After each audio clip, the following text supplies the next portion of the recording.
Hello दोस्तों, welcome to exam time. दोस्तों MP FSO exam 2025 के लिए हम यहाँ पर 10,000 एमसीक्यू की प्रैक्टिस करने वाले हैं, जो कि कबीर पब्लिकेशन की बुक है। इसी सीरीज़ में ये हमारा दूसरा वीडियो है और हम यहाँ पे जो भी क्वेश्चन करेंगे उसके कुछ एक्स्ट्रा फैक्ट है वो भी मैं आपको बताते चलूँगा, तो वो आप क्या कर सकते हो, नोट डाउन कर सकते हो। उसके बाद में आपको जितने भी हमारे जो सोशल मीडिया अकाउंट हैं उनसे आप जुड़ना चाहते हो तो वीडियो के डिस्क्रिप्शन में आपको लिंक मिल जाएगा, हमारा टेलीग्राम का लिंक, और वहाँ आप जुड़ सकते हो। हमारा जो एमपी एफएसओ के लिए एक टारगेट बैच चल रहा है तो वो भी आप ज्वाइन कर सकते हो। ठीक है, तो 149 रुपये में है, जिसमें आपको डेली वाइज क्या है टारगेट मिलेंगे, तो टारगेट के अकॉर्डिंग भी आप चीज़ों को यहाँ पे कंप्लीट कर सकते हो। ठीक है, और जो हम यहाँ पे एमसीक्यू करवा रहे हैं तो वो एमसीक्यू भी आपको ये मिलते रहेंगे डेली, तो आप इनको भी यहाँ पे प्रैक्टिस करते रहोगे, है ना। तो बहुत सारे आप क्या थ्योरी अच्छे से पढ़ के आइए और बढ़िया से यहाँ पे एमसीक्यू की प्रैक्टिस कीजिए, और किसी भी क्वेश्चन में आपको डाउट हो तो आप कमेंट में भी यहाँ पे बता सकते हो। ठीक है, हमारे 62 क्वेश्चन हो चुके थे, अब हम यहाँ पे 63 नंबर के क्वेश्चन से आगे बढ़ते हैं। देखिए, पहला क्वेश्चन है कि नोरो वायरस किसका उदाहरण है। तो जैविक संकट, रासायनिक संकट, सूक्ष्म जैविक संकट या भौतिक संकट। तो दोस्तों इसका जो राइट आंसर है वो है सूक्ष्म जैविक संकट। ठीक है, तो ये क्या होता है, एक विषाणु होता है, ये पेट और बड़ी आंत में सूजन पैदा कर देता है या उसको संक्रमित कर देता है। नेक्स्ट हम यहाँ पे देखते हैं, जो हमारा नेक्स्ट क्वेश्चन है, संदूषण का क्या अर्थ है। तो जिसको इंग्लिश में बोलते हैं कंटामिनेशन। ठीक है, तो इंग्लिश में भी आप याद रखोगे, खाद्य पदार्थ में कीटनाशक मिलाना या खाद्य पदार्थ को हानिकारक बाहरी पदार्थ की उपस्थिति। खाद्य पदार्थ में जो हानिकारक बाहरी पदार्थ की जो उपस्थिति रहती है वही होता है संदूषण। ठीक है, फिर भी हम नेक्स्ट देखते हैं कि खाद्य पदार्थ को सुरक्षित बनाना या खाद्य पदार्थ में पोषक तत्व जोड़ना। तो ये तीनों हमारे नहीं हो सकते, तो जो हमारा इसका राइट आंसर होगा बी वाला होगा कि खाद्य पदार्थ में बाहरी पदार्थ की जो क्या है उपस्थिति अगर हो जाती है तो उसको हम बोलते हैं संदूषण या कंटामिनेशन बोलते हैं। नेक्स्ट हम क्वेश्चन देखेंगे कि खाद्य अपमिश्रण क्या होता है। क्या खाद्य में गुणवत्ता जो होती है, गुणवत्ता में वृद्धि के लिए होता है? नहीं। खाद्य की गुणवत्ता में कमी, हाँ ये हो सकता है, क्योंकि अपमिश्रण क्या है, देखो इस प्रकार से आपको सोल्व करना है। एलिमिनेशन जो टेक्निक है इस प्रकार से भी, जैसे मान लो आपको नहीं पता तो क्या स्वाद बढ़ाना हो सकता है भाई। अपमिश्रण जो चीज़ें हैं, अगर आप कोई भी चीज़ किसी भी अनुपात में मिला रहे हो तो हम ये एक्सपेक्ट नहीं कर सकते ना कि स्वाद बढ़ेगा, सुगंध बढ़ेगी या उसकी गुणवत्ता में वृद्धि होगी। तो यही हो सकता है कि गुणवत्ता में कमी। ठीक है, तो राइट आंसर क्या हो जाएगा, बी वाला कि खाद्य की गुणवत्ता में कमी। नेक्स्ट हम देखते हैं कि खाद्य गुणवत्ता में क्या शामिल है। आप खाद्य गुणवत्ता में क्या देखते हो। हम सबसे पहले अभी भी आपको बता देते हैं कि आप खाद्य जो सुरक्षा है उसमें सबसे जो महत्वपूर्ण चीज़ है सुरक्षा है। ठीक है, तो आप सबसे हम जो पहली प्राथमिकता किसको देंगे, सुरक्षा को देंगे। तो देखिए, केवल रंग और स्वाद नहीं हो सकता, केवल सुरक्षा भी नहीं हो सकता, सुरक्षा, सुगंध और बनावट, ये हमारा इसका राइट आंसर है सी वाला, सुरक्षा, सुगंध और बनावट। ठीक है, और केवल हम पोषक तत्व को नहीं देखेंगे। नेक्स्ट देखते हैं कि खाद्य सुरक्षा में सबसे महत्वपूर्ण गुण क्या है। क्या स्वाद है, रंग है, सुरक्षा है या बनावट है। तो ये हमारा राइट आंसर हो जाएगा सुरक्षा। तो महत्वपूर्ण हम सबसे पहली प्राथमिकता किसको देते हैं, सुरक्षा को देते हैं। नेक्स्ट क्वेश्चन देखते हैं कि उत्तम निर्माण पद्धतियों का उद्देश्य क्या है। तो हम जो व्यवस्थित तरीके से या बहुत ही जो व्यवस्थित तरीके से हम जो किसी भी पदार्थ का या किसी भी खाद्य पदार्थ का निर्माण कर रहे हैं तो किस लिए कर रहे हैं, क्या हमारा जो मेन उद्देश्य है वो क्या है। जैसे मैंने आपको पहले भी बताया कि जो हम सबसे पहली प्राथमिकता देंगे वो सुरक्षा को देंगे। तो देखिए बी वाले में कि खाद्य पदार्थ की सुरक्षा क्या करना, सुनिश्चित करना। तो केवल रंग बढ़ाना, आकार बढ़ाना या स्वाद जोड़ना, केवल इसके लिए हम कार्य नहीं करेंगे। ठीक है, तो उत्तम निर्माण पद्धति हम इसलिए कर रहे हैं कि भाई जो खाद्य है वो सुरक्षित रह सके। ठीक, क्योंकि जो खाद्य प्रसंस्करण है तो उसका मेन उद्देश्य ये है कि भाई उसको सुरक्षित कैसे रखें लंबे समय तक। बी वाला इसका राइट आंसर है। अब नेक्स्ट हम क्वेश्चन देखते हैं कि निम्न में से कौन सा वायरस खाद्य विषमता के लिए जिम्मेदार है। तो नेरो वायरस और हेपेटाइटिस। ठीक है, हेपेटाइटिस वही होता है कि जो दूषित भोजन रहता है ना, वो दूषित भोजन से हेपेटाइटिस ए बी हो जाते हैं और ये एक यकृत रोग है।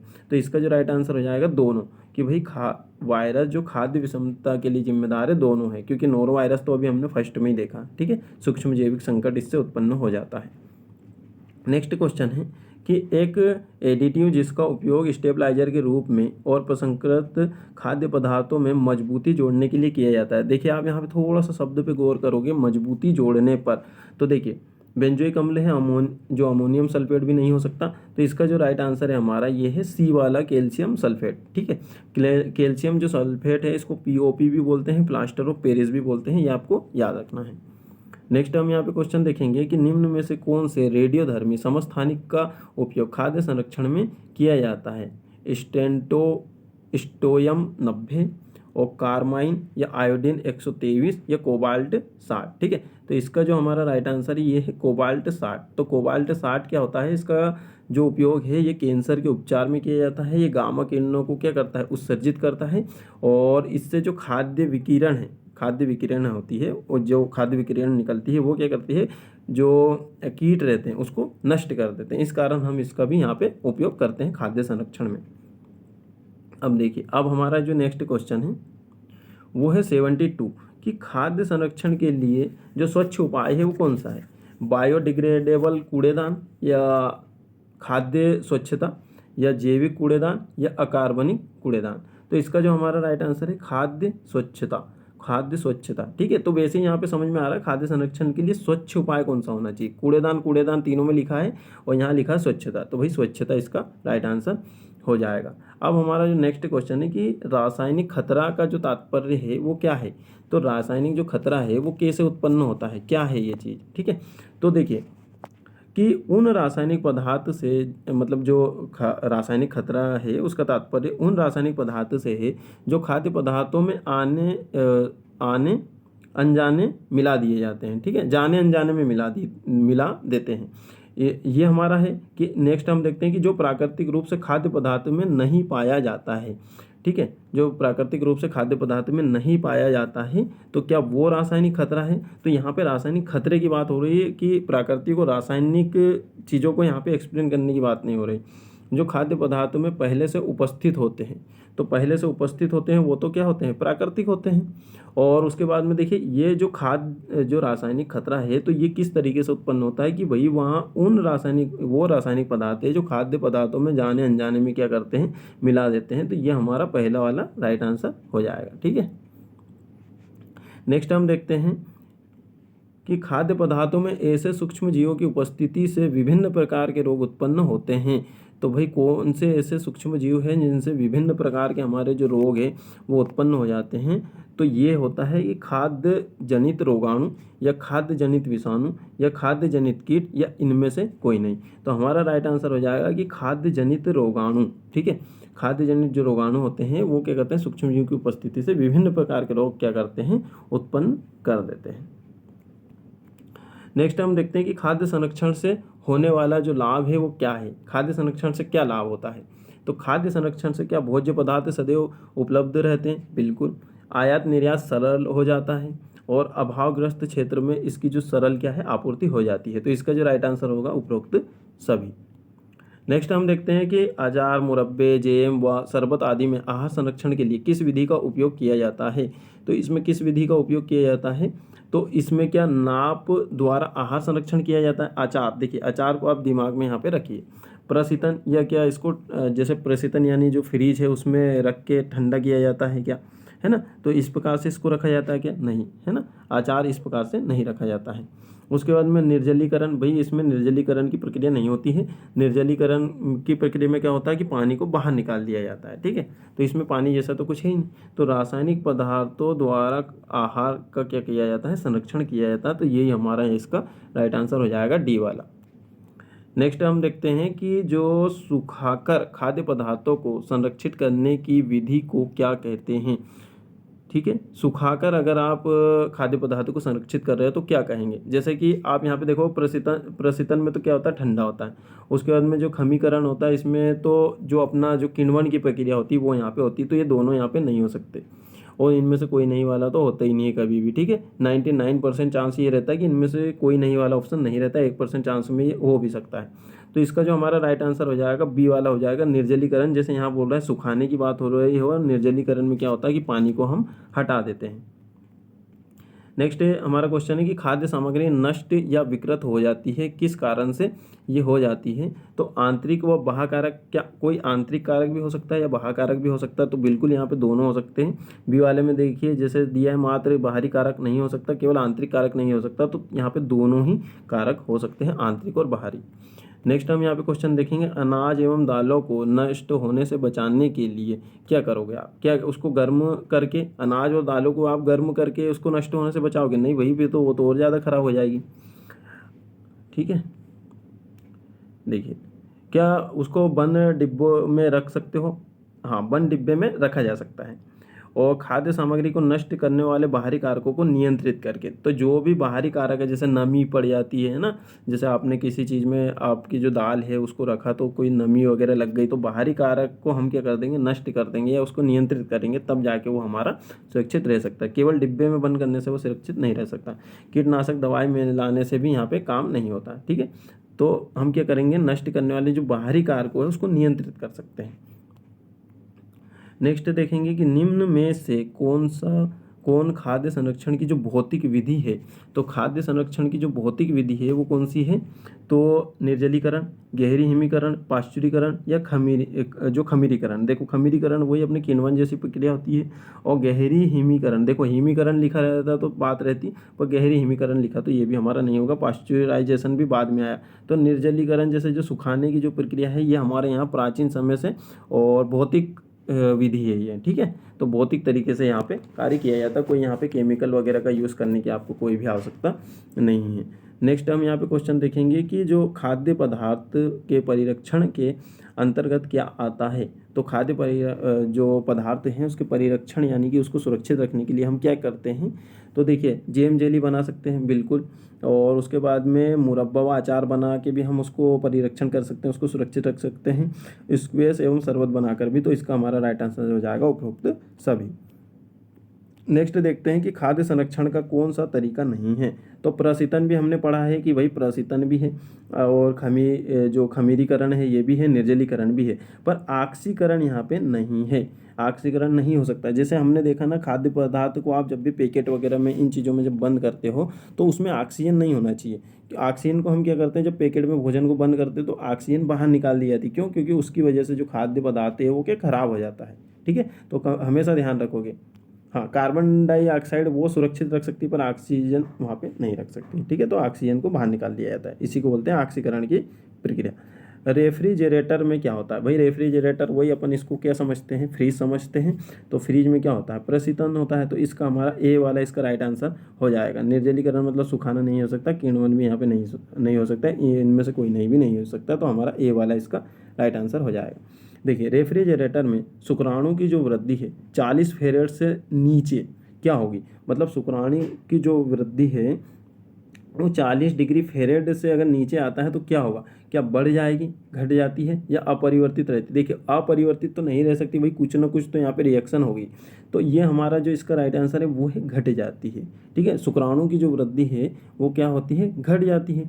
तो वृद्धि जब घट जाएंगी, उसका जब ज़्यादा जैसे मान लो उसमें शुक्राणु या ज़्यादा से ज़्यादा उसमें प्रक्रिया होगी तो वो जल्दी ख़राब होगा भोजन, तो उसको क्या करता है, वो घटा देता है। तो अभी हम यहाँ पे देख भी लेते हैं कि भाई जो 1 डिग्री जो है ना, अत्यधिक ठंड या गर्मी से क्या है, वृद्धि क्या है, प्रभावित होती है, ये भी आपको पता है। अब हम यहाँ पे थोड़ा सा चीज़ों को देख लेते हैं कि भाई ये फेरेड क्या चीज़ है। तो जैसे 1 डिग्री सेल्सियस में आपके कितने फेरेड होते हैं, ये आप ध्यान रखोगे, 33.8 डिग्री फेरेड। ठीक है, उसके बाद में आपका यहाँ पे जैसे 2 डिग्री सेल्सियस आया तो इसमें आपका जो रहेगा तो ये रहेगा, अच्छे से आप याद कर लीजिए कि 35.6 डिग्री फेरेड। ठीक है, और उसके बाद में 3 डिग्री सेल्सियस में आपका कितना रहेगा, ये भी आप याद कर लो, 37.4 डिग्री फेरेड। तो ये 3 तक हमने देख लिया। अब वापिस आपको चौथा का बताते हैं कि 4 डिग्री सेल्सियस में आपके कितने रहेंगे, तो ये भी आप याद कर लो, ये 39.2 डिग्री फेरेड। ठीक, और 5 जो है 5 डिग्री सेल्सियस में आपके कितने रहते हैं, 41 डिग्री फेरेड। तो 5 तक कम से कम आप याद रखो, तो इससे क्या है, चीज़ें आपको आसान हो जाएगी। कभी भी जैसे कोई भी चीज़ों को सोचने में, उसको रिकॉल करने में या फिर उसका एनालिसिस करने में आपको थोड़ी सी मदद हो जाएगी। जैसा हम यहाँ पे नेक्स्ट क्वेश्चन देखते हैं कि गहरी हिमीभूतीकरण में फ्रीज किए हुए भोज्य पदार्थ किस ताप पर संरक्षित होते हैं। तो किस ताप पर संरक्षित होते हैं, 0 डिग्री फ़ारेनहाइट या 4 डिग्री फ़ारेनहाइट या 0 डिग्री फ़ारेनहाइट के नीचे। ठीक है, तो इसका राइट आंसर हो जाएगा 0 डिग्री फ़ारेनहाइट के नीचे। अब देखिए जो शीत संग्रहागार का जो तापमान होता है वो कितना होता है, जो ठंडा संग्रहागार बनाया जाता है जिसमें अनाज को सुरक्षित रखा जाता है, तो उसका जो संग्रहागार का जो तापमान रहता है वो रहता है 0 से लेकर 30 डिग्री फ़ारेनहाइट के बीच में। ठीक है, इतना यहाँ पे रहना चाहिए। ये डायरेक्ट फैक्ट है, इनमें आपको ज़्यादा दिमाग नहीं लगाना है, इनको सीधा आपको इसी प्रकार से यहाँ पे रट लेना है। अंडा तथा दूध सुरक्षित रहते हैं, तो कितने डिग्री फ़ारेनहाइट पे अंडा और जो दूध है वो सुरक्षित रहते हैं, तो 35 से लेके तो 40 डिग्री फ़ारेनहाइट में। ठीक है, तो सीधा सीधा इनको याद कर लेना है, ये फैक्चुअल क्वेश्चन है। अब नेक्स्ट हम यहाँ पे देखते हैं कि जो बार्ली को बियर के रूप में किस विधि द्वारा संरक्षित किया जाता है। तो बार्ली को बियर के रूप में, अब जैसे बियर का यहाँ पे जैसे नाम आ गया, तो हिमीभूतीकरण तो नहीं हो सकता, निर्जलीकरण भी नहीं हो सकता, तो कौन सी प्रक्रिया होगी यहाँ पे, खमीरीकरण, जिसको हम यहाँ पे किण्वन विधि भी कहते हैं, और किण्वन के बारे में आपको मैं सारी चीज़ें बता चुका हूँ। ठीक है, तो ये जो एक जौ रहती है अपनी, है ना, गेहूँ और जो रहती है उस जैसा एक पदार्थ रहता है बार्ली, तो इसी से ये बियर यहाँ पे बनाई जाती है। ठीक है, बियर बनाने के और भी बहुत सारे जो अनाज हैं सबका उपयोग किया जाता है, पर एक यहाँ पे इसका भी उपयोग किया जाता है। आधुनिक समय में साग सब्जी, मांस, मछली, अंडा, दूध आदि में संरक्षणता गुण बढ़ाया जाता था। भाई वो किस विधि से बढ़ाया जाता था, क्या करते थे ये लोग उस टाइम, तो हम यहाँ पे देखेंगे कि हिमीभूतीकरण द्वारा, खमीरीकरण के द्वारा, निर्जलीकरण के द्वारा, या किसी भी विधि के द्वारा। तो इसका हमारा राइट आंसर हो जाएगा निर्जलीकरण के द्वारा। देखिए आप ये हमेशा याद रखोगे, इसमें क्या है, सुखाने की प्रक्रिया, भाई सुखाने धूप निकल जाती है सीधा, तो प्राचीन काल में सिंपल सी टेक्निक यहाँ पे यूज़ करते थे। नेक्स्ट हमारा क्वेश्चन है कि बोतल द्वारा फलों के संरक्षण के लिए आवश्यक नहीं है। तो फलों के संरक्षण के लिए कौन सी जो चीज़ है वो आवश्यक नहीं है, फलों की बोतलों को पर्याप्त रूप से गर्म करना, या फिर इसमें निहित वायु को बाहर निकालकर सीलबंद करना, ये तो बिल्कुल आवश्यक है दोनों चीज़ें। और उसे धीरे धीरे पकाना, एकदम तेज़ी से पका दोगे तो भी खराब हो जाएगा। और फिर नेक्स्ट है हमारा कि इसमें सांद और गंध काम्ल मिलाना। ठीक है, तो ये हमारा नहीं हो सकता। देखिए ये तीनों चीज़ें तो बिल्कुल होनी चाहिए कि धीरे धीरे उसको पकाओगे, उसमें जो निहित वायु है, जो ऑक्सीजन है, उसको बाहर निकाल दो, फिर सीलबंद कर दो। कि फलों की बोतलों को पर्याप्त रूप से गर्म करो, है ना, पर्याप्त रूप से गर्म करना है, एकदम ज़्यादा गर्म नहीं करना है। तो हमारा इसका राइट आंसर डी वाला था। नेक्स्ट हम क्वेश्चन देखेंगे, डिब्बे जिसकी भीतरी तल पर सुनहरी धातु की वार्निश लगी होती है वहाँ क्या होते हैं। तो ये फल लेकर डब्बे होंगे, या सादे डब्बे होंगे, या अन्य डब्बे होंगे। ठीक है, तो अन्न वन्न तो नहीं रहेंगे, ये रहेंगे फल लेकर डब्बे। ठीक, सुनहरी धातु की यहाँ पे क्या लगी रहती है, वार्निश लगी रहती है।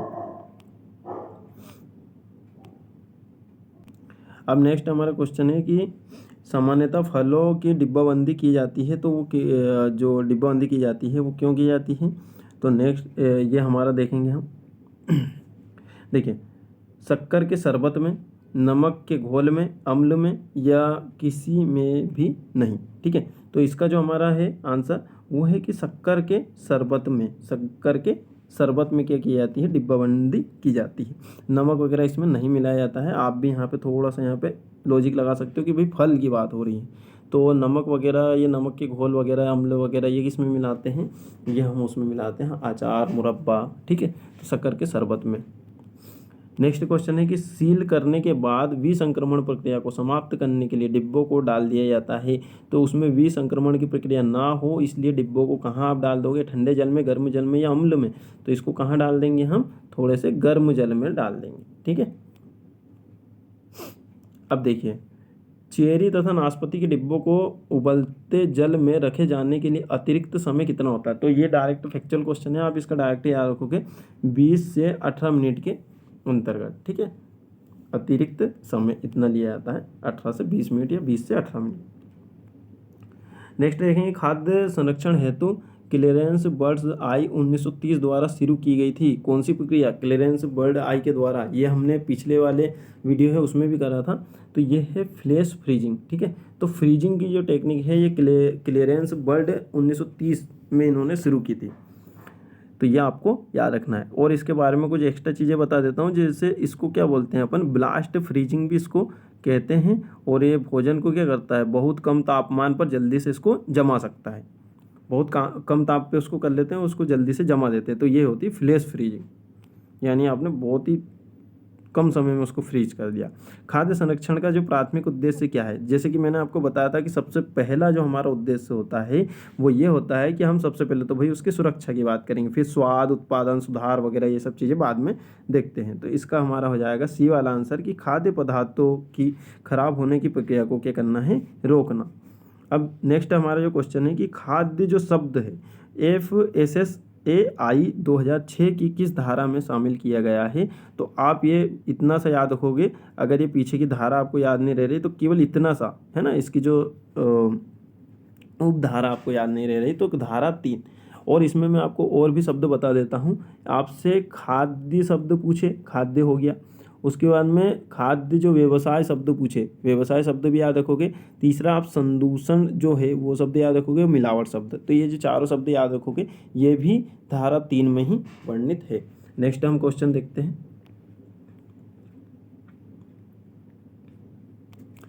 अब देखिए, खाद्य पदार्थों को संरक्षित करने हेतु जो ऑस्मोसिस का जो प्रयोग किस विधि के द्वारा किया जाता है। ठीक है, तो इसका हम यहाँ पे देखेंगे, क्या सुखाना या नमकीन बनाना या फिर उसको धूम्रपान करना या सुगरिंग करना। तो देखिए इसका हमारा जो राइट आंसर होगा वो होगा नमकीन बनाना। ठीक है, नमकीन बनाना। अब जो ऑस्मोसिस है इसको हम क्या बोलते हैं, इसको बोलते हैं परासरण, हिंदी में बोलते हैं इसको परासरण। अब परासरण क्या होता है, ये एक प्राकृतिक प्रक्रिया है जिसमें क्या होता है, एक जो विलायक होते हैं, विलायक जैसे कि हम पानी ले सकते हैं, इसको क्या करते हैं कि एक अर्ध पारगम्य झिल्ली के माध्यम से उच्च सांद्रता वाले क्षेत्र से लेकर निम्न सांद्रता वाले क्षेत्र की ओर इसको ले जाते हैं। ठीक है, ये ऑस्मोसिस का प्रयोग किया जाता है खाद्य संरक्षण में। अब नेक्स्ट टाइम यहाँ पे देखेंगे, देखिए नेक्स्ट हमारा क्वेश्चन है कि निम्न में से किस संरक्षण विधि द्वारा खाद्य पदार्थों से नमी को हटाया जाता है।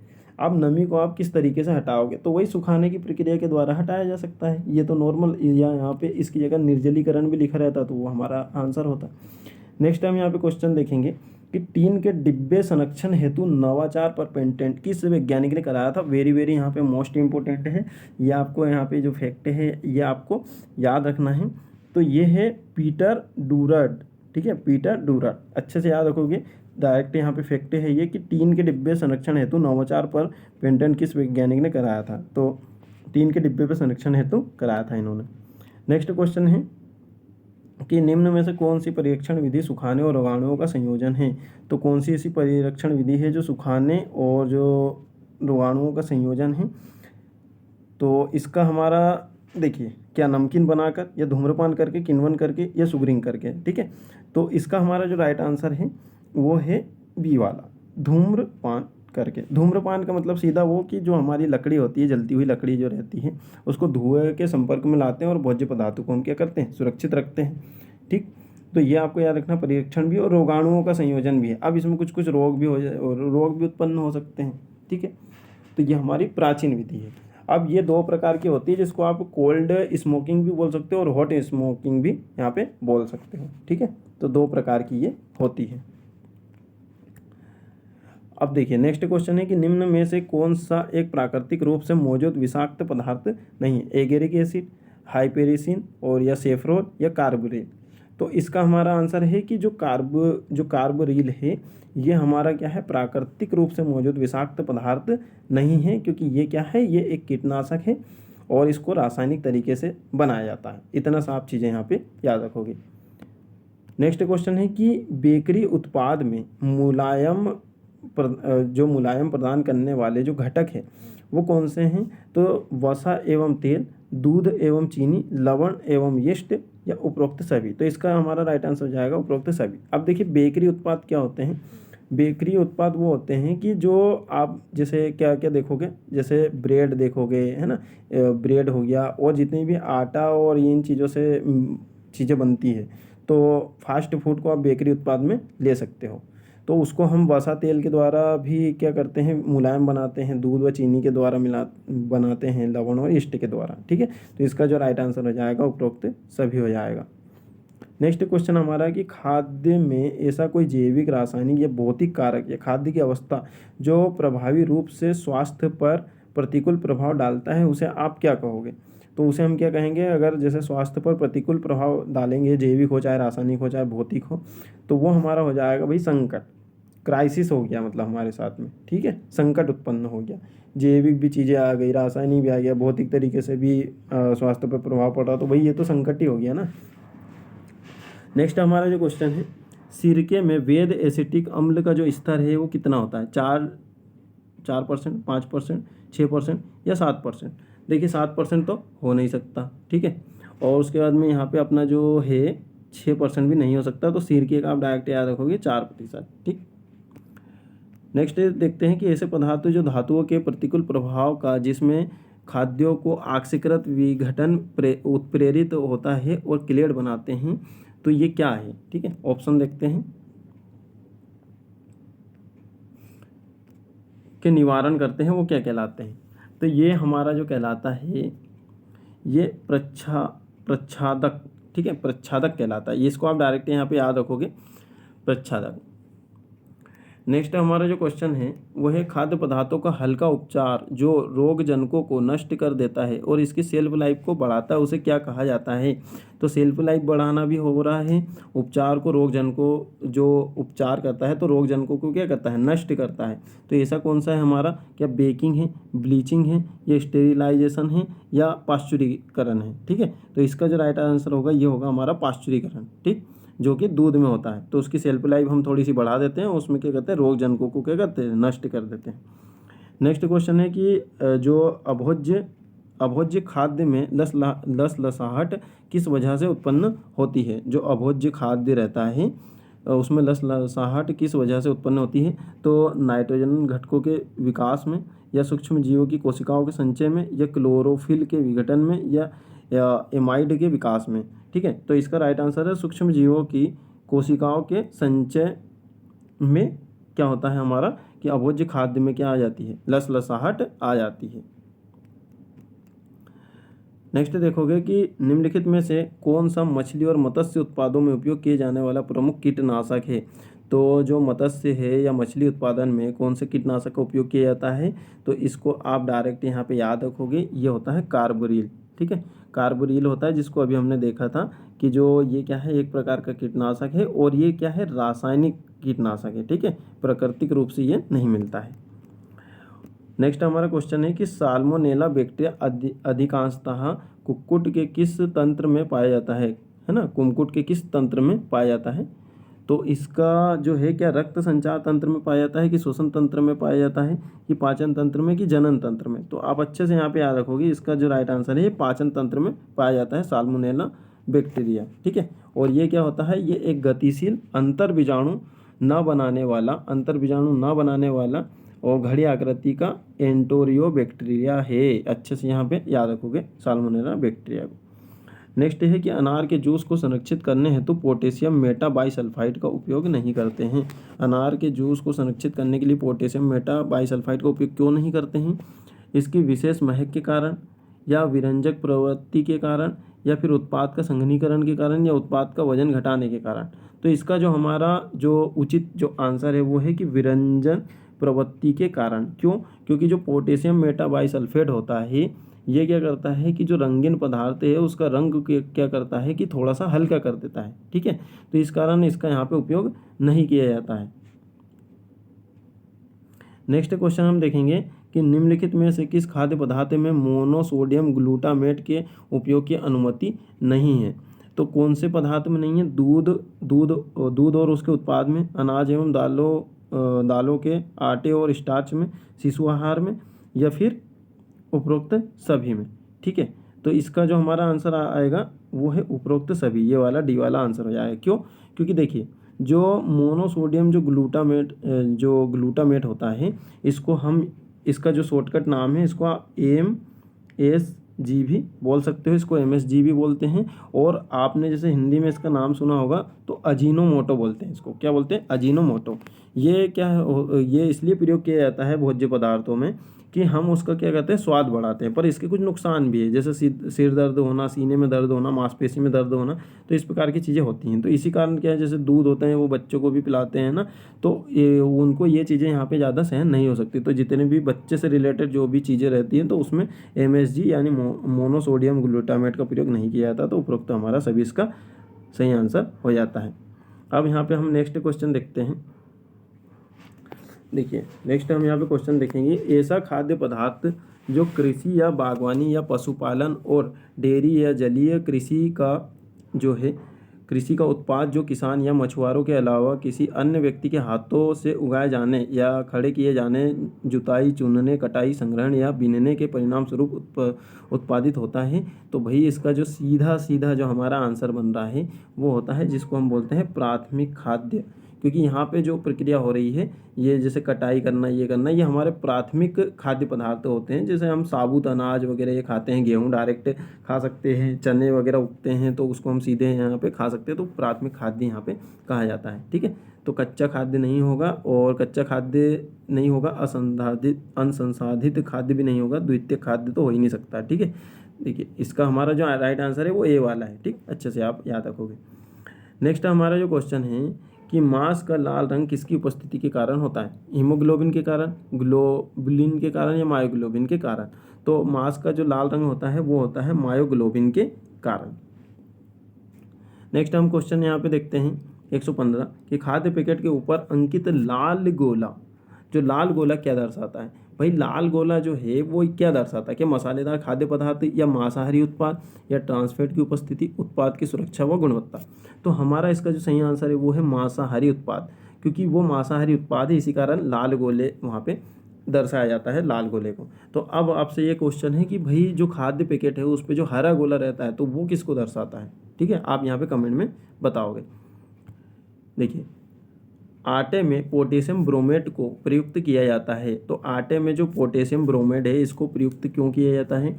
विरंजन अभिकर्ता के रूप में, सुधारक के रूप में, ए एवं बी दोनों, या इनमें से कोई नहीं?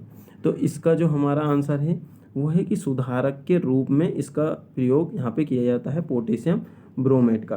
तो पोटेशियम ब्रोमेट का आप यहाँ पे सूत्र भी याद रखोगे, KBrO3। ठीक है, KBrO3 बोलते हैं, और ये क्या करता है? आटों को मजबूत बनाता है, और जो बेकरी जितने भी उत्पाद रहते हैं इनकी जो बनावट को यहाँ पे बेहतर बनाता है। इसी कारण हम इसको सुधारक के रूप में प्रयोग करते हैं, है ना। विरंजक या ब्लीचिंग के लिए हम इसको प्रयोग यहाँ पे नहीं कर रहे हैं, क्योंकि हमने ये अभी क्या पढ़ा था, जो विरंजक अभिकर्ता है ये क्या करता है? ये तो जो रंगीन जो पदार्थ है उसका रंग क्या करता है? हल्का कर देता है। तो हमको यहाँ पे रंग हल्का थोड़ी ना करना है, तो बी वाला हमारा इसका आंसर हो जाएगा। नेक्स्ट है कि किण्वित मांस सोसिस में अम्लता साधारण pH रेंज में होती है, तो कितने में होनी चाहिए? जो किण्वित जो पदार्थ है ना, किण्वित मांस है, मांस को जैसे किण्वित करा तो उसमें जो सोसिस की जो अम्लता रहती है वो कितने होना चाहिए? तो इसका हमारा आंसर है 4.5 से लेके 5.5। ठीक है, इतना इसका pH मान होना चाहिए। ये डायरेक्ट फैक्ट है, आप सीधा सीधा इसको याद कर लोगे। नेक्स्ट है खाद्य पदार्थों द्वारा ले जाने वाले स्वयं के माइक्रोफ्लोरा को कहा जाता है। तो स्वयं के अगर माइक्रोफ्लोरा को कहा जा रहा है, ले जा रहा है, तो उसको क्या बोलेंगे? तो आंतरिक माइक्रोफ्लोरा, प्रसंस्कृत माइक्रोफ्लोरा, या फाइलोस्फीयर माइक्रोफ्लोरा, या भंडारण माइक्रोफ्लोरा? तो इसका हमारा जो आंसर है वो है आंतरिक माइक्रोफ्लोरा। ठीक है, क्योंकि स्वयं के माइक्रोफ्लोरा को क्या कहेंगे, है ना, स्वयं से ले जा रहा है तो आंतरिक। नाइट्रेट युक्त खाद्य पदार्थ किसकी एक सूक्ष्म जीवाणु की शानदार वृद्धि करता है? जो नाइट्रेट युक्त जो खाद्य पदार्थ रहते हैं तो ये किसकी सूक्ष्म जीवाणुओं की शानदार वृद्धि करता है? तो ये मैक्योर की, या लैक्टोबैसिलिसी की, या स्टीडोमोनस की, या स्टेफिलोकोकस है ये। ठीक है, स्टेफिलोकोकस। तो ये क्या होता है? जो नाइट्रेट युक्त जो खाद्य पदार्थ होते हैं वो ये रहते हैं, जितनी भी हरी सब्जियां हैं अपनी, पालक, चुकंदर, सलाद वगैरह, तो ये सब चीज़ें इसमें आ जाती है, तो नाइट्रेट युक्त ये रहती है। ठीक है, तो ये किसकी वृद्धि करता है? स्टेफिलोकोकस, यहाँ लिखा है फोकस, वो है कोकस। देखिए नेक्स्ट हमारा जो क्वेश्चन है कि दूध में रूखापन पैदा करने वाले जीवाणुओं का प्राथमिक स्रोत क्या है। तो रूखापन क्यों आ जाता है दूध में, वायु के कारण या पानी के कारण या बर्तन के कारण या पशु के कारण, तो ये आएगा हमारा पानी के कारण, ठीक है। तो दूध में जो रूखापन आ जाता है ना, रूखापन पैदा करने वाले जीवाणु का जो प्राथमिक स्रोत है, सबसे पहला वो पानी से ही यहाँ पे रूखापन ग्रहण करते हैं। नेक्स्ट हमारा क्वेश्चन है कि डिब्बाबंदी उद्योग में सूक्ष्म संदूषक है। तो डिब्बाबंदी उद्योग में सूक्ष्म जो संदूषक है वो कौन से हैं, तो लैक्टोबैसिलस एमनोसस। देखिए लैक्टोबैसिलस किस में आ जाएगा, दूध में आता है, ठीक है। बैसिलस सर्वाटिस या फिर ट्राइकोडम पोलिस्पोरम, या अपना जो यहाँ पे नेक्स्ट ये दिया है क्लोस्ट्रीडियम बेटुलिनम, ठीक है। तो यही हमारा राइट आंसर इसका हो जाएगा, ठीक है। तो देखिए आपके जो क्वेश्चन आ रहे हैं, तो ये राजस्थान एफएसओ के प्रश्न हैं। तो आपके जो क्वेश्चन आ रहे हैं, आपको थोड़ी सी जो चीज़ें हैं ना, इंग्लिश में भी थोड़ी सी आपको याद रखनी पड़ेगी कि इंग्लिश में उस चीज़ को क्या बोलते हैं।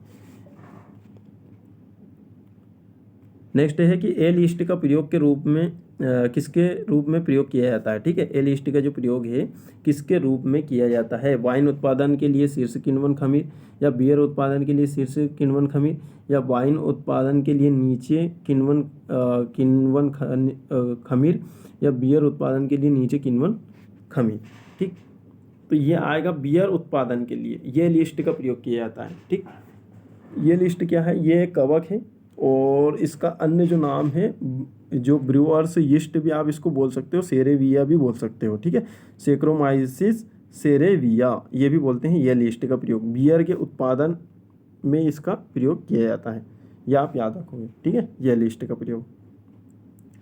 अब देखिए 123 वाला जो क्वेश्चन है, इसमें आप देखोगे कि जो हम इसका कैसे तरीके से हम इसको सोल्व कर सकते हैं कि जैसे आप यहाँ पे देखिए पराग संवर्धन है ना।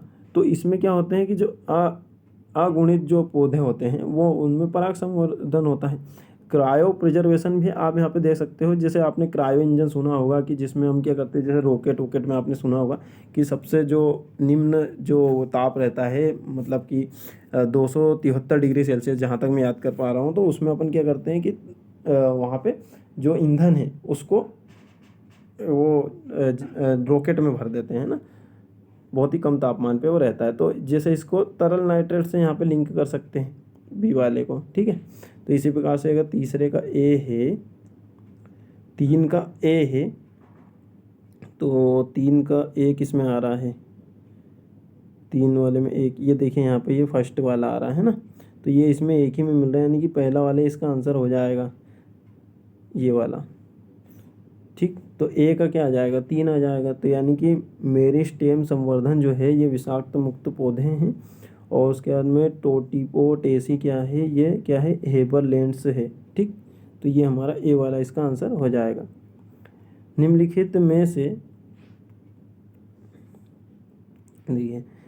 में से कौन सी गतिविधि फल एवं सब्जियों से रोगाणु और अवांछित पदार्थों को हटाने से संबंधित है, सल्फेटाइजेशन, प्रिकलिंग या ब्लीचिंग या पाश्चुरीकरण, ठीक। तो इसका जो हमारा जो आंसर हो जाएगा वो हो जाएगा प्रिकलिंग, ठीक। प्रिकलिंग की प्रक्रिया के द्वारा, सीधा आप याद रखोगे, फल एवं सब्जियों से रोगाणु और अवांछित पदार्थों को हटाने के लिए हम क्या करते हैं, प्रिकलिंग करते हैं, ब्लीचिंग नहीं करते हैं। पाश्चुरीकरण तो दूध के लिए होता है। तो 2 ऑप्शन तो हमारे वैसे ही हट गए थे। अब देखिए नेक्स्ट क्वेश्चन है कि निम्नलिखित में से कौन सी खाद्य परीक्षण की विधियां हैं। तो कौन सी खाद्य परीक्षण की विधियां हैं, देखिए शुष्कन हमने पढ़ा था, फर्मेंटेशन भी हमने पढ़ा था ए और बी, फ्रीजिंग भी पढ़ा था, पर मिक्सिंग नहीं पढ़ा था। मिक्सिंग यानी अपमिश्रण क्यों करेंगे भाई, उससे खाद्य पदार्थ सुरक्षित थोड़ी ना रहेगा, ठीक है। तो हमारा इसका आंसर क्या आ जाए, ए, बी और सी सही है। नेक्स्ट हम देखते हैं, आज हम ये वाला टॉपिक पूरा ही ख़त्म कर देंगे, ठीक है। फिर अगला टॉपिक अगले दिन से।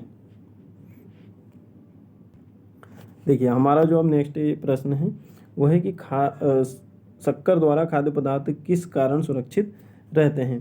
तो खाद्य पदार्थ को बहुत अम्लीय बना देता है जिससे वह ख़राब ना हो। नहीं, अम्लीय नहीं बनाएंगे, क्योंकि फिर शक्कर का क्या मतलब, अम्लीय बना देंगे तो। पानी के साथ बंधन बनाने से पानी सूक्ष्म जीवों के लिए उपलब्ध नहीं होता है, ये भी नहीं है, है ना। ये हो सकता है। देखिए, पानी के साथ बंधन बनाने में पानी सूक्ष्म जीवों के लिए क्या होता है, उपलब्ध नहीं होगा। तो पानी जब सूक्ष्म जीवों के लिए उपलब्ध नहीं होगा तो क्या होगा, खाद्य पदार्थ क्या रहेगा हमारा, सुरक्षित रहेगा। ठीक है।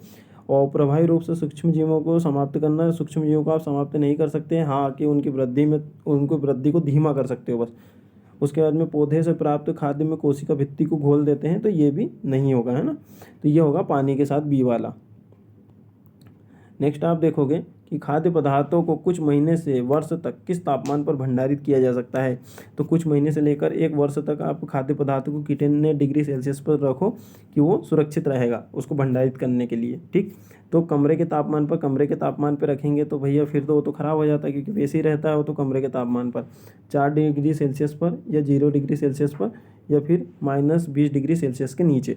तो -20 डिग्री सेल्सियस के नीचे, क्योंकि जितना ठंडे एरिया में आप उसको रखोगे उतना जो रहेगा वो क्या रहेगा, खाद्य पदार्थ सुरक्षित रहेगा। नेक्स्ट हम देखते हैं कि केनिंग जो प्रक्रिया है की खोज किसने की थी। ये वाला क्वेश्चन हमारा वापस से आ चुका है, डबल ये दोबारा आया है। निकोलस एपर्ट ने की थी। और जैसे आपने अगर पहला वीडियो हमारा देखा होगा उसमें मैंने बताया था कि केनिंग की जो प्रक्रिया है, केनिंग अभिक्रिया है, प्रक्रिया है, इसको निकोलस एपर्ट ने कब खोज की थी, तो वो आप यहाँ पे कमेंट में बता सकते हो। नेक्स्ट है हमारा कि निम्नलिखित में से किसे सक्रिय पैकेजिंग में एथिलीन अपमार्जक के रूप में प्रयुक्त किया जाता है। तो बात आ रही है एथिलीन अपमार्जक की। ठीक। तो फेरस ऑक्साइड या मैग्नीशियम ऑक्साइड या फिर कैल्शियम ऑक्साइड या फिर पोटेशियम ऑक्साइड। ठीक है। तो ये पोटेशियम ऑक्साइड को आप इसको क्या कर लोगे, पोटेशियम परमैंगनेट,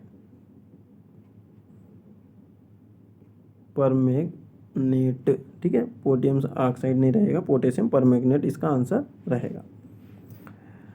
अगला हम देखते हैं कि निम्न में से आधुनिक खाद्य संरक्षण विधि नहीं है। कौन सी आधुनिक नहीं है जो अभी अभी आई है, पहले से प्राचीन समय में कौन कौन सी चल रही है।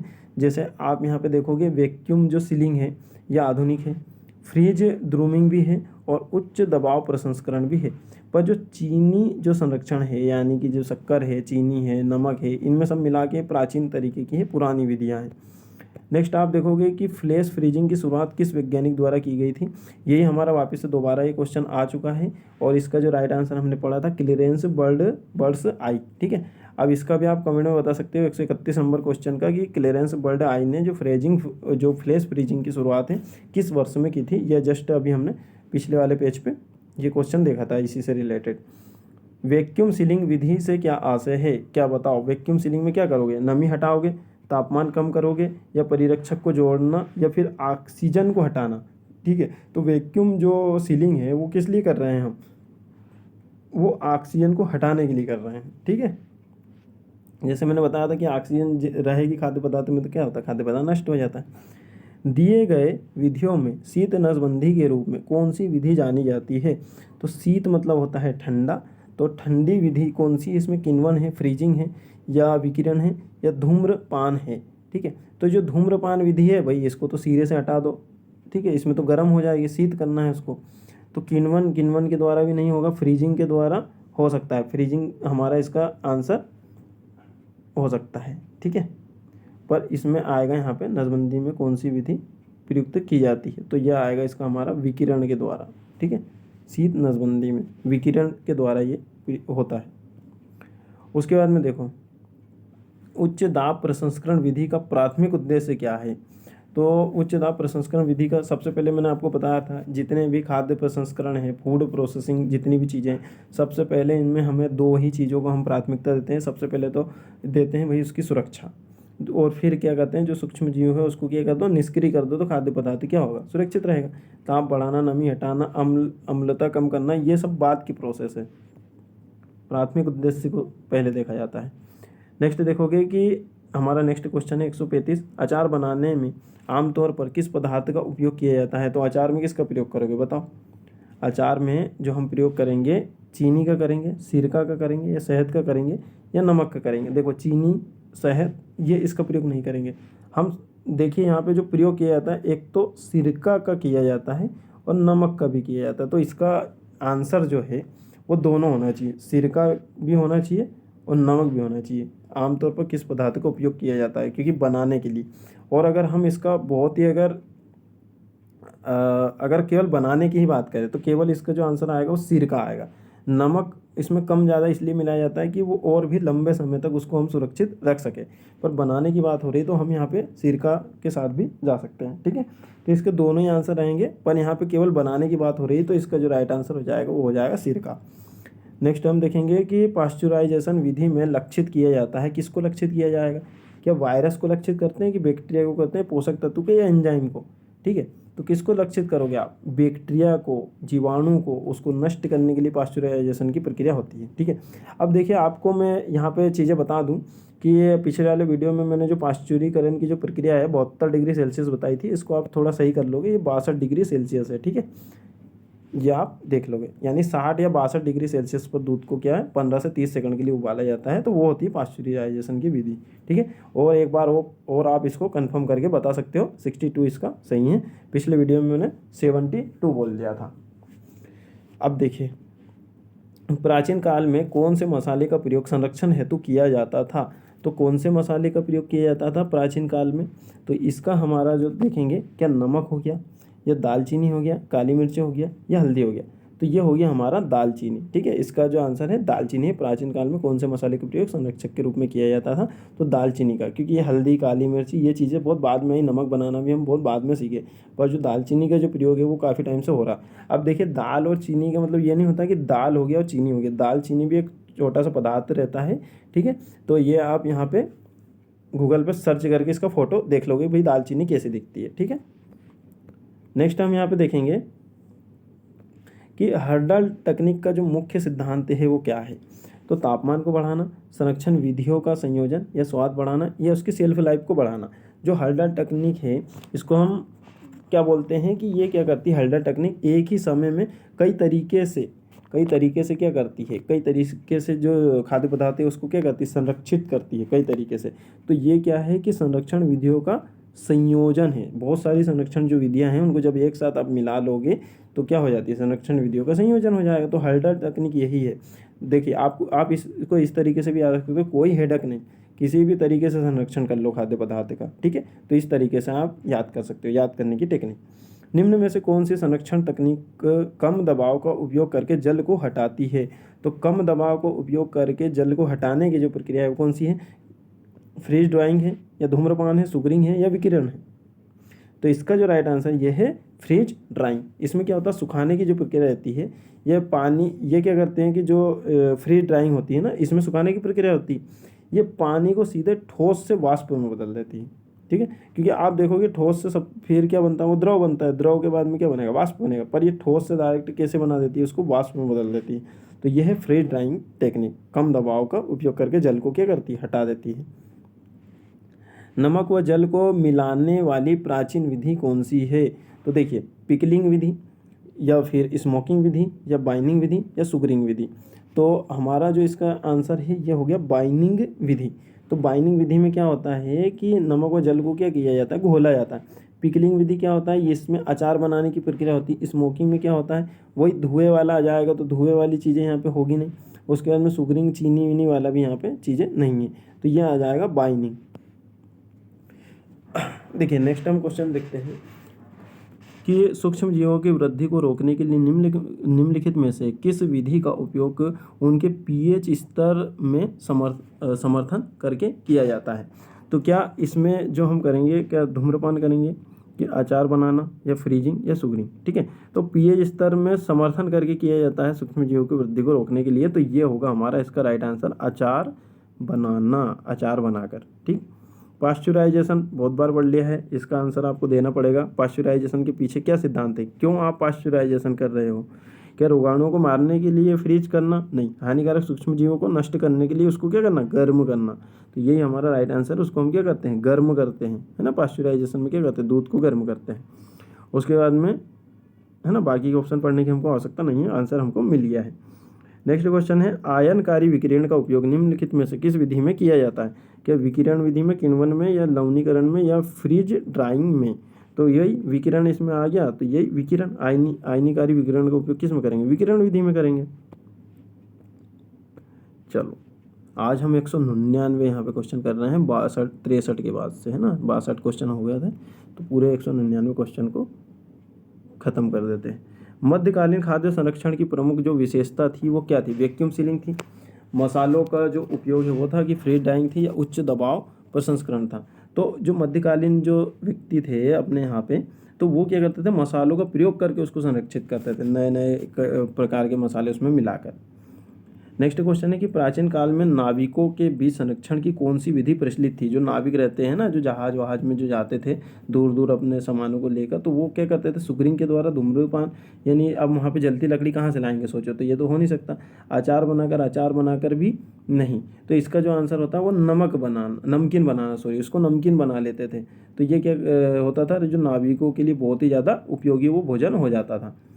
अब नेक्स्ट देखते हैं, जमे हुए पानी को वाष्प में बदलने हेतु कौन सी प्रक्रिया को अपनाया जाता है? तो वही जमे हुए पानी को आप वाष्प में बदलोगे, तो इसका मैंने आपको क्या बताया था, फ्रीज ड्राइंग। फ्रीज ड्राइंग में क्या होता है, फ्रीज ड्राइंग में वही होता है ना कि वही ठोस अवस्था से सीधे क्या कर दोगे, वाष्प में बदल दोगे, तो वही चीज़ यहाँ पे बोल रहे हैं, फ्रीज ड्राइंग।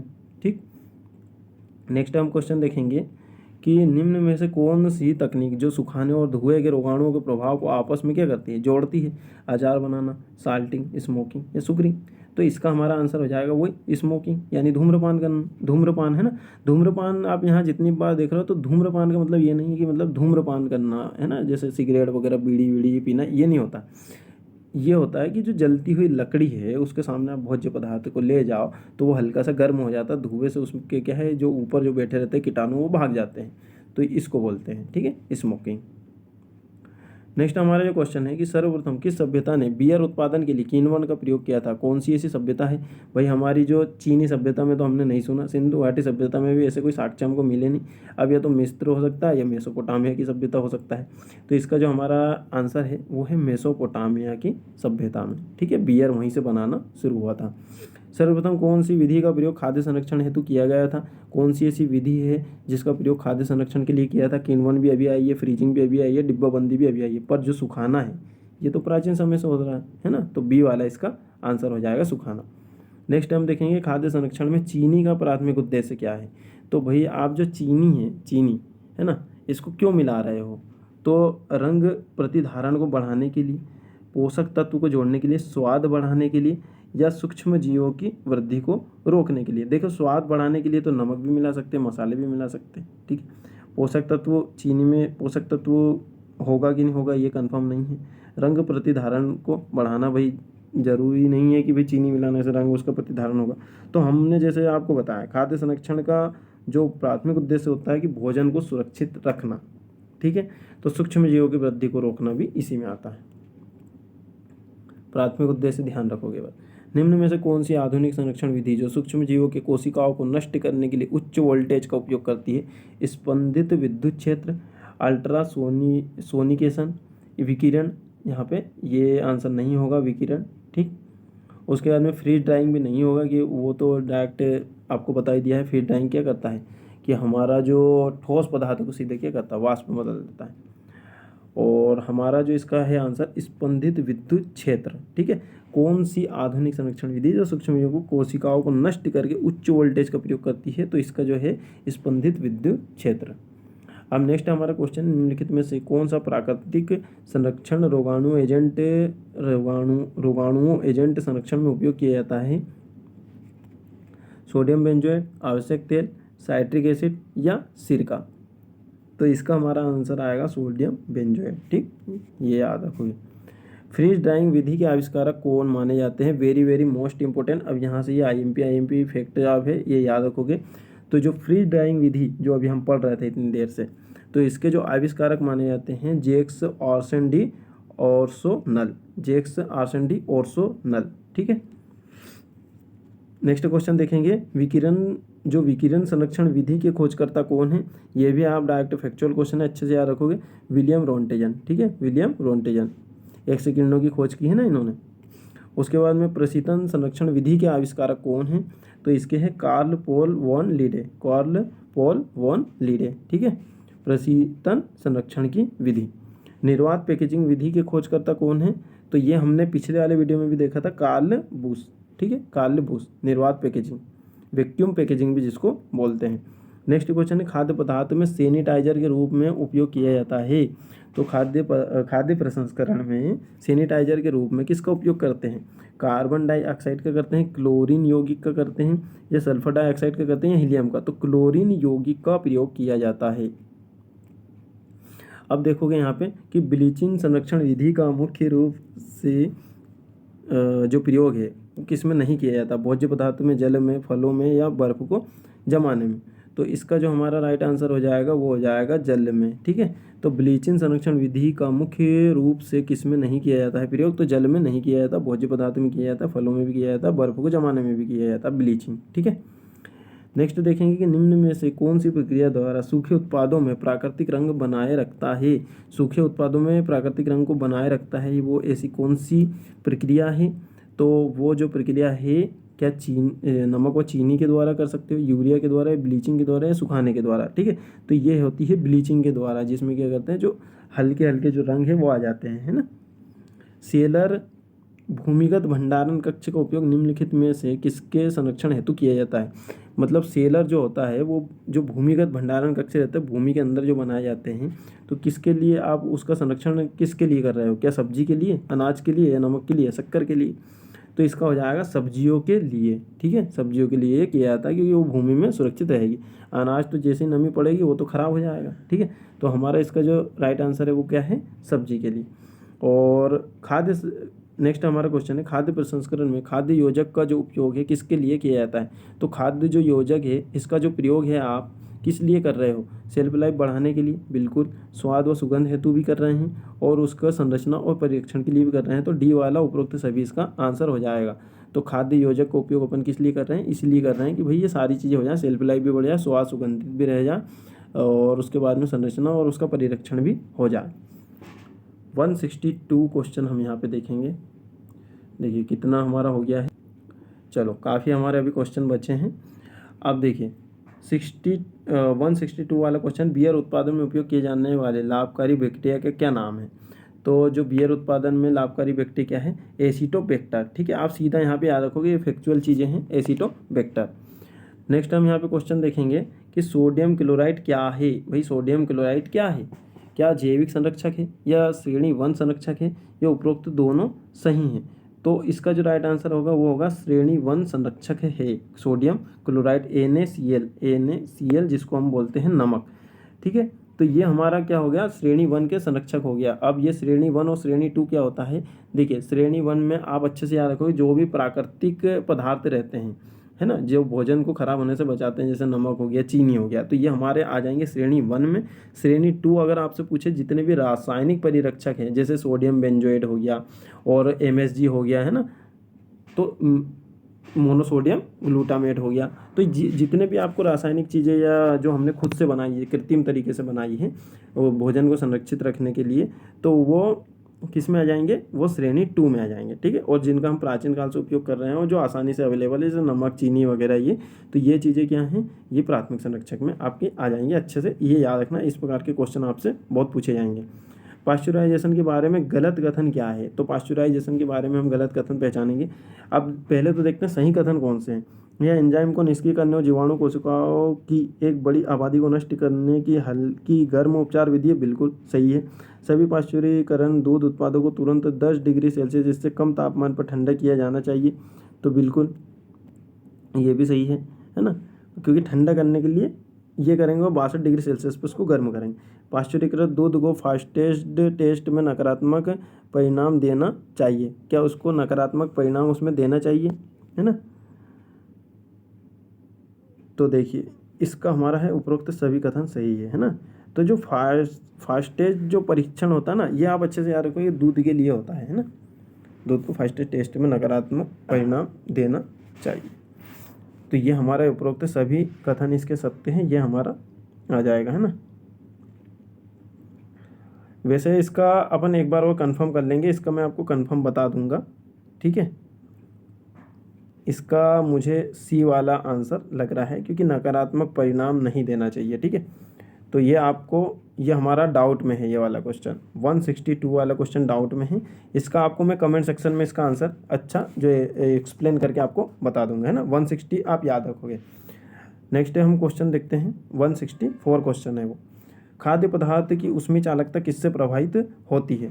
तो खाद्य पदार्थ की जो ऊष्मीय चालकता है किससे प्रभावित होती है कि खाद्य प्रकृति जैसे कि कोशिका संरचना, कोशिका के बीच फंसी हवा की मात्रा या नमी की मात्रा या परिवेश का तापमान और दबाव। तो ये इसका जो हमारा राइट आंसर होगा ये होगा परिवेश का जो तापमान है और दबाव है, इससे उसकी ऊष्मीय चालकता क्या होती है? प्रभावित होती है। ठीक। अब प्राकृतिक सिरका किसके द्वारा एल्कोहल से बनाया जाता है? तो यीस्ट के द्वारा, फफूंदी के द्वारा, बैक्टीरिया के द्वारा, यीस्ट या बैक्टीरिया के द्वारा। तो ये यीस्ट के द्वारा भी बनाया जा सकता है और बैक्टीरिया के द्वारा भी बनाया जा सकता है प्राकृतिक सिरका, है ना। प्राकृतिक सिरका जिसको हम क्या बोलते हैं? एसिटिक एसिड बोलते हैं। ट्रेटा पैक किस तकनीक का उपयोग करता है? जो ट्रेटा जो पैक होता है, सीधा सीधा याद रखोगे, ये एसोप्टिक पैकेजिंग तकनीक का प्रयोग करता है। किसका प्रयोग करता है? ट्रेटा पैक एसोप्टिक पैकेजिंग तकनीक। नेक्स्ट हम क्वेश्चन देखेंगे, वाइन क्या है? वाइन यानी शराब क्या है? किण्वित उत्पाद, तला हुआ उत्पाद या सूखा उत्पाद या उपरोक्त सभी। तो ये है हमारा किण्वित उत्पाद, क्योंकि हम इसको क्या करते हैं कि किण्वित करके इसको बनाते हैं ना। वो किण्वित क्या होता है ये आपको मैंने पहले वाले वीडियो में बता चुका हूँ, अच्छे से आप देखोगे उसको। सिरके में कौन सा अम्ल पाया जाता है? तो सिरके को क्या बोलते हैं भाई? इसका नाम ही एसिटिक एसिड। ठीक, तो एसिटिक इसमें अम्ल पाया जाता है। दूध के पाश्चराइजेशन की दक्षता की जांच किस परीक्षण से की जाती है? तो देखिए, दूध के पाश्चराइजेशन की दक्षता की जो जांच है ये वही अपना फास्टेज जो परीक्षण होता है, ये परिरक्षण जो होता है इससे यहाँ पे की जाती है। तो इसका हमें क्या करना है अभी? चेक करना है।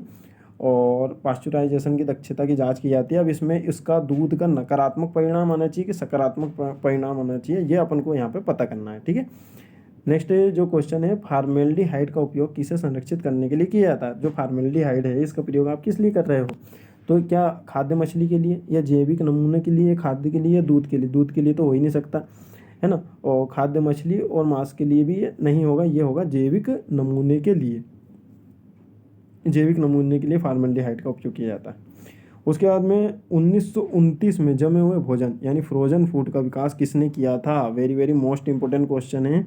तो ये इसका जो विकास किया था क्लेरेंस बर्ड आई ने। ठीक है, साई लिखा है, बर्ड आई है। क्लेरेंस बर्ड आई जमे हुए भोजन का विकास इन्होंने बताया था, है ना। फ्रीज ड्राइंग जो टेक्निक हमने देखी थी वो इन्हीं की है। मेप का पूरा नाम क्या है? MAP। ठीक, तो ये हम यहाँ पे खाद्य संरक्षण में MAP का जो पूरा नाम है वो क्या है? तो वो है, ये डायरेक्ट आप याद रखोगे, संशोधित वायुमंडलीय पैकेजिंग, मॉडिफाइड एटमॉस्फेयर पैकेजिंग। ठीक है, ये होता है इसका फुल फॉर्म। इसको भी डायरेक्ट फैक्ट के रूप में याद रखोगे। उन कीटनाशकों के लिए सहनशीलता सीमा क्या होगी जिनका अधिकतम अवशेष स्तर निर्धारित नहीं किया जाता है? तो इसका जो हमारा आंसर है ये है ए वाला, 0.01 मिलीग्राम किलोग्राम प्रति किलोग्राम। ठीक है, ये इस प्रकार से आप ये फैक्ट को डायरेक्ट इस तरीके से याद रख लोगे। तो कुछ जो क्वेश्चन है आपके 20 से 25 क्वेश्चन ऐसे बहुत ही ज़्यादा टफ आपसे पूछाएंगे, इसी कारण आपको थ्योरी पढ़ो और ज़्यादा से ज़्यादा MCQ की प्रैक्टिस करो। ठीक है, तो जितने ज़्यादा MCQ की प्रैक्टिस करोगे, जितनी बार वो क्वेश्चन आपके सामने आएगा तो आपको चीज़ें वैसे ही याद होती चली जाएंगी। तो ज़्यादा से ज़्यादा MCQ की आपको प्रैक्टिस करना है, पर प्रैक्टिस भी कब करना है? जब थ्योरी आपने अच्छे से पढ़ी हो। मसालों और मसाला उत्पादों में नमी की मात्रा किस विधि से मापी जाती है? तो ये किस विधि से नापी जाती है? गर्म हवा ओवन या रिफ्रैक्टोमेट्री या वैक्यूम ओवन या रिफ्लक्स डिस्टिलेशन। तो इसका जो हमारा आंसर है वो क्या है? ए वाला है कि भाई गर्म हवा ओवन के द्वारा मसालों और मसाले उत्पादों में नमी की मात्रा मापी जाती है गर्म हवा ओवन के द्वारा। खाद्य पदार्थों में पोषण मूल्य को बढ़ाने के लिए कौन सी रणनीति अपनाई जाती है? तो कौन सी इसमें हम रणनीति अपनाएंगे? ये होगी बायोफर्टिफिकेशन। बायोफर्टिफिकेशन होगी, ये अच्छे से आप याद रखोगे। ठीक है, तो सी वाला इसका आंसर हो जाएगा। अब हम यहाँ पे नेक्स्ट देखते हैं। टाइमिंग भी हमारा लगभग, चलो अब ज़्यादा हमारे क्वेश्चन नहीं बचे हैं, इसको आज पूरा ख़त्म ही कर देते हैं, नहीं तो फिर वो दिक्कत देगा आगे, है ना। फिर बहुत सारे वीडियो बन जाएंगे एक ही टॉपिक के, इस कारण अपन इसको आज ही ख़त्म करेंगे। निम्नलिखित में से कौन सा संरक्षक प्रिजर्वेटिव उपचारित मांस में उपयोग किया जाता है? तो किया जाता है पोटेशियम नाइट्रेट का। अच्छे से याद रखोगे, सोर्बिक एसिड नहीं होगा, बेंजोइक एसिड भी नहीं होगा, सल्फर डाइऑक्साइड भी नहीं होगा। तो प्रिजर्वेटिव उपचारित मांस में किसका प्रयोग किया जाता है? पोटेशियम नाइट्रेट का। ठीक है, तो जो प्रिजर्वेटिव संरक्षित जो है वो मैंने ग्रुप में भेज भी दिया है। उसमें जो खाद्य पदार्थ की जो प्रथम श्रेणी के और द्वितीय श्रेणी के जो प्रिजर्वेटिव होते हैं वो मैंने भेजे थे, वो आप याद कर लोगे। शहद में मिलावट किसके द्वारा की जाती है? सीरा, गुड़, है ना, या फिर ए और बी दोनों, या स्टार्च। तो किस में मिलावट कर रहे हैं? शहद में। भाई शहद में मिलावट आप करोगे तो क्या हो जाएगा आपका? दोनों हो जाएगा। आप सीरा भी मिला सकते हो, गुड़ भी मिला सकते हो, किसी को पहचान में नहीं आएगा भाई शहद असली है कि नकली है। खाद्य पदार्थों को बांधने और स्टरलाइज वातावरण में पैक करने की प्रक्रिया क्या कहलाती है ना? उसको बांधने और उसको स्टरलाइज वातावरण में पैक करने की प्रक्रिया को क्या बोलोगे? संशोधित वातावरण पैकेजिंग, उच्च दबाव प्रसंस्करण, या एसेप्टिक संरक्षण, या हल्डर टेक्निक। हल्डर टेक्निक तो नहीं हो सकता, ठीक है। तो एसेप्टिक संरक्षण तकनीक जिसको हम क्या करते हैं, बोलते हैं। नेक्स्ट हमारा जो क्वेश्चन है वो है कि जब खाद्य पदार्थों को जल के उबाल बिंदु से कम तापमान पर एक निश्चित अवधि के लिए गर्म किया जाता है तो इस प्रक्रिया को आप क्या कहोगे? निर्जलीकरण कहोगे, कूलिंग कहोगे, चिलिंग कहोगे, या पाश्चुरीकरण कहोगे? तो इसको बोलेंगे हम पाश्चुरीकरण, ठीक है। जल के उबाल बिंदु से कम तापमान पर निश्चित अवधि के लिए उसको गर्म किया जाता है तो इस प्रक्रिया को बोलेंगे पाश्चुरीकरण। किसका अर्थ सूक्ष्म जीवों के प्रवेश को रोकना है? उबालना, एसेप्सिस, या फिर तापीय मृत्यु समय, या पिघलना। तो इसका हमारा आ जाएगा एसेप्सिस। एसेप्सिस को आप अच्छे से याद रखोगे कि इसका अर्थ होता है सूक्ष्म जीवों के प्रवेश को रोकना। सूक्ष्म जीवों के प्रवेश को क्या करता है? ये रोक देता है। तो खाद्य पदार्थ क्या रहेगा? सुरक्षित रहेगा। नेक्स्ट क्वेश्चन है कि सूक्ष्म जीव रासायनिक और एंजाइमी परिवर्तनों को रोकने के लिए उपयुक्त तरीकों के उपयोग को क्या कहा जाएगा? खाद्य संरक्षण कहा जाएगा, निस्पंदन कहा जाएगा, ब्लीचिंग कहा जाएगा, या खाद्य प्रसंस्करण कहा जाएगा? तो इसको कहा जाएगा खाद्य संरक्षण। खाद्य का संरक्षण हो रहा है यहाँ पे। नेक्स्ट क्वेश्चन, दूध दही में वांछित स्वाद किसके बनने के कारण होता है? फॉर्मल्डिहाइड, एसिटिल्डिहाइड, है ना, एसिटिल्डिहाइड, और या मिथिलाइन, और एक ग्लिसरीन। किसके द्वारा होता है? दूध दही में वांछित स्वाद को बढ़ाने किसके बनने के कारण होता है? तो दूध दही में स्वाद किसके कारण बढ़ जाता है? तो ये हमारा एसिटाल्डिहाइड के कारण बढ़ जाता है। अच्छे से याद रखोगे। मोनोसोडियम ग्लूटामेट क्या है? जैसे अभी हमने देखा था भाई, ये स्वाद बढ़ाने के लिए इसका क्या करते हैं हम?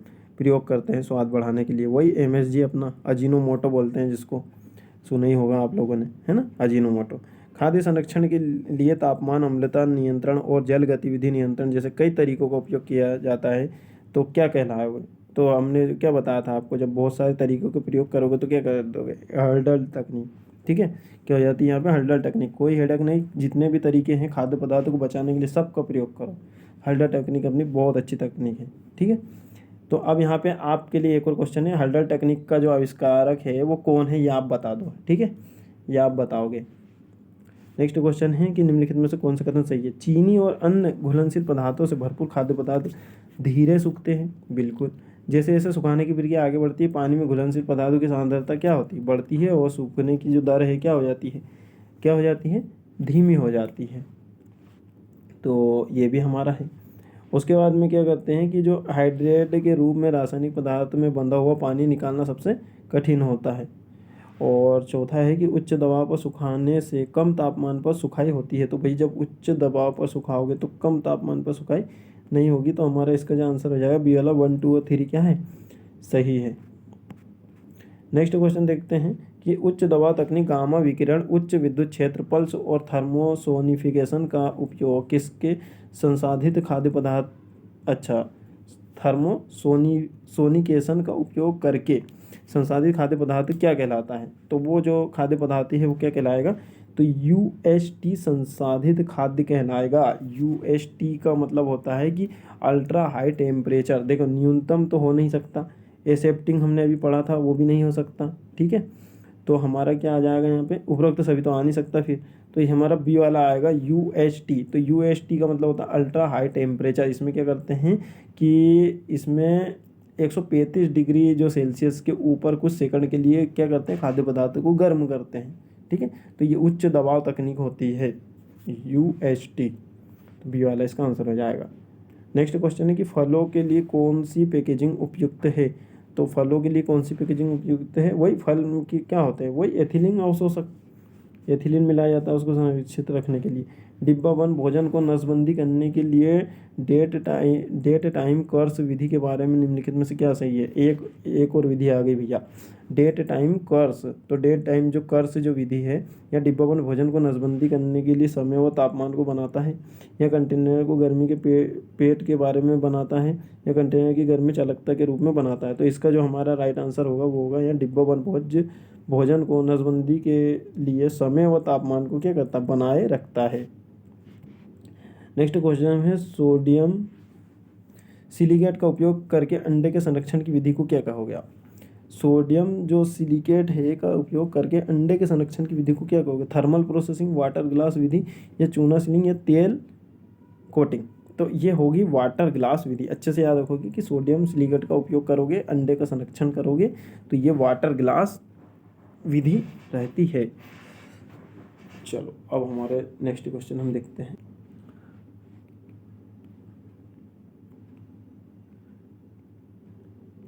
नेक्स्ट है कि दूध को 65 डिग्री सेल्सियस पर गर्म करना और फिर अचानक ठंडा करना क्या कहलाता है, पाश्चुरीकरण कहलाता है ना। 65 डिग्री 62 डिग्री मैंने बताया था, 65 डिग्री आप इसको कर लोगे। नेक्स्ट क्वेश्चन देखते हैं। फलों को डिब्बाबंद करने से पहले ब्लीचिंग किस तापमान पर की जाती है। फलों को आपको क्या करना है, डिब्बाबंद करना है। ब्लीचिंग की जो प्रक्रिया है वो आप कितने डिग्री तापमान पे करोगे, तो इसका आएगा 90 डिग्री सेल्सियस से लेकर तो 100 डिग्री सेल्सियस तापमान पर की जाती है। नेक्स्ट क्वेश्चन है कि कार्यस्थल कैंटीन में जमे हुए भोजन को किस पर संरक्षित किया जाना चाहिए। तो कितने डिग्री सेल्सियस पर संरक्षित किया जाना चाहिए। तो क्या -2 डिग्री सेल्सियस या उससे नीचे, -18 डिग्री सेल्सियस या उससे नीचे, -5 डिग्री सेल्सियस या उससे नीचे, या -10 डिग्री सेल्सियस या उससे नीचे। ठीक है, तो कैंटीन में जमे हुए भोजन को -18 डिग्री सेल्सियस या उससे नीचे तापमान पर क्या किया जाता है, संग्रहित किया जाता है। नेक्स्ट है कार्ल फिशर टाइट्रेशन विधि। देखो वापिस से एक और नई विधि आई है, टाइट्रेशन विधि के निर्धारण के लिए उपयोग की जाती है। तो किसके निर्धारण के लिए उपयोग की जाती है, वसा अम्लता, प्रोटीन, या फिर नमी। तो ये नमी के लिए की जाती है। ठीक है, इसमें क्या होता है कि जो अज्ञात सांद्रता वाले जो पदार्थ होते हैं उससे आप जो सांद्रता है, अज्ञात सांद्रता वाले पदार्थ की सांद्रता को क्या करते हैं, निर्धारित करते हैं। तो ये कार्ल फिशर टाइट्रेशन विधि है, ये कार्ल फिशर के द्वारा ही होगी, इसलिए है ना, इसलिए उनका नाम लिखा है आगे। स्वाद को संरक्षित और बेहतर बनाने या बेहतर करने के लिए जानबूझकर जोड़ा गया पदार्थ क्या कहलाता है। तो क्या जानबूझकर आप पदार्थों को जोड़ोगे तो क्या कहलाएगा, खाद्य योजक। ठीक है, खाद्य संरक्षक नहीं हो सकता, सामग्री नहीं हो सकती, मिलावट एक अलग चीज़ होती है। ठीक, तो उसको संरक्षित और बेहतर बनाने के लिए खाद्य योजक मिलाया जाता है ना। तो उसको, क्योंकि संरक्षित मिलावट में संरक्षित थोड़ी ना होगा, और सामग्री में भी वो संरक्षित तो ये बेहतर थोड़ी ना बन रहा, सामग्री तो वही उसके लिए जो आवश्यक है वो चीज़ हम मिला रहे हैं। खाद्य संरक्षक भी नहीं होगा, तो इसका राइट आंसर होगा खाद्य योजक। ठीक, नेक्स्ट है कि निम्नलिखित में से कौन सी गैर थर्मल खाद्य प्रसंस्करण तकनीक है। तो थर्मल क्या होती है, थर्मल मतलब भैया गर्मी के द्वारा, गैर थर्मल यानी बिना गर्मी के द्वारा, तो प्रशीतन तो हो नहीं सकता। ठीक, नेक्स्ट हम देखेंगे जो ब्लीचिंग है, ब्लीचिंग भी हमारा नहीं हो सकता। ओवन सुखाना भी नहीं हो सकता, तो क्या हो गया, निस्पंदन हो जाएगा हमारा। इसका राइट आंसर क्या हो जाएगा, फिल्ट्रेशन, है ना। तो इसमें गैर थर्मल खाद्य तकनीक का प्रयोग किया जाता है, क्योंकि इसमें चीज़ें क्या आती, गर्म नहीं होती, बिना गर्म के भी ये किया जा सकता है।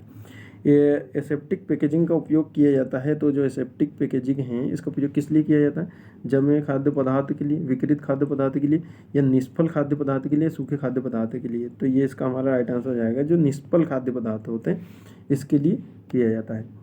निम्नलिखित में से कौन सा श्रेणी 2 पर्यवेक्षक के अंतर्गत आता है। तो आप श्रेणी 1 और श्रेणी 2 के सारे याद रखोगे, कौन कौन से आते हैं। तो श्रेणी 2 में आएगा सोडियम बेंजोएट। ठीक है, श्रेणी 2 में सोडियम बेंजोएट, जैसे मैंने बताया था कृत्रिम तरीके से, रासायनिक तरीके से जो चीज़ें हम बनाते हैं वो इसमें आती है श्रेणी 2 में, पहले वाले में आती है प्राकृतिक वाली। और हमारा सबसे लास्ट क्वेश्चन है, फलों के भंडारण में एथिलीन स्क्रबर के रूप में किसका उपयोग किया जाता है। पोटेशियम परमैंगनेट, कैल्शियम क्लोराइड, या सोडियम क्लोराइड, या साइट्रिक अम्ल। ठीक है, तो पोटेशियम परमैंगनेट का यहाँ पे उपयोग किया जाता है। तो देखिए हमारे यहाँ पे 199 क्वेश्चन हो गए। 2 वीडियो में हमने पूरे भोजन एवं उसके संरक्षण का इतिहास कर दिया है।